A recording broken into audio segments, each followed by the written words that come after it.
word huddle, you might think of football players between plays deciding their next move as a team. But former CNN anchor Brooke Baldwin spent 2 years crisscrossing the country where she found women gathered just like that, making bold moves while supporting each other. Huddle is the title of Brooke's brand new book, and I spoke to her about that, plus why she made the big decision to leave what was once her dream job. You know her from the news desk at CNN, but she just left that job a couple of weeks ago. So what has life been like over the past couple of weeks for Brooke Baldwin? She's joining us right here on the 4. Brooke. Well, it's been wild. It's been wild in the sense that I finally got to go see and squeeze my precious nephews. Thank you, science and vaccinations. Finally got to go back down to Atlanta to see my family, and have been, fortunate. Huddle has become a Wall Street Journal bestseller. Done really well, just talking about the book and getting to, talk to people like you, Heather, in San Diego. The book's title is Huddle. Where did that term come from? Men have been huddling forever. And I just thought, why not take a word like huddle, flip it on its head, feminize it, and own it for us as women. Brooke, in doing the research for this book, using that term huddle as your theme, what did you find out?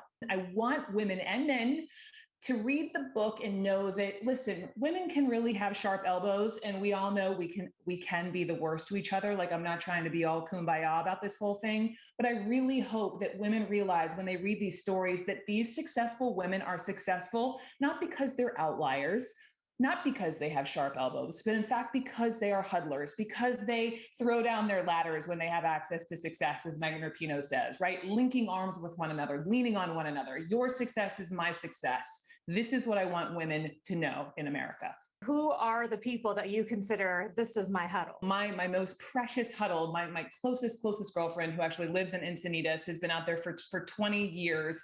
And I make my pilgrimage at least once, if not twice a year, if I'm lucky. And several of our other girlfriends who we all went to high school with in Atlanta. I, of course, have a CNN huddle of incredible women, some of whom are older than me and wiser, who I would go to for advice and help.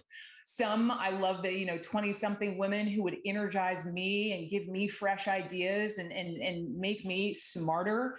And I have a wellness huddle. I love to sweat. And so I love, moving and sweating with various other women. And they have been my lifeblood, my survival, especially during this pandemic. Brooke, when I was reading a lot about your decision to leave CNN, you said something that really stood out to me, that you were too comfortable there.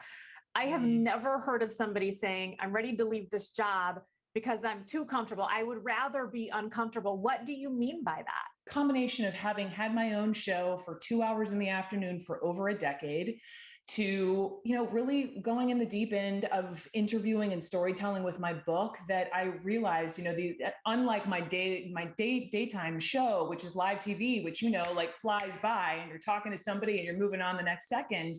With my book, I really could dive into the deep end of storytelling in a way that, the interviews would end, and we'd turn off the tape recorder, and they'd be asking me questions about myself. And I was kind of like, whoa. And it just made me really sit with myself and have those really deep, major, important conversations. And I don't totally know what I'm doing next. It is kind of a backflip off the high dive is what I did do. But it's something that I just know that I need to do. I need to recalibrate my dreams.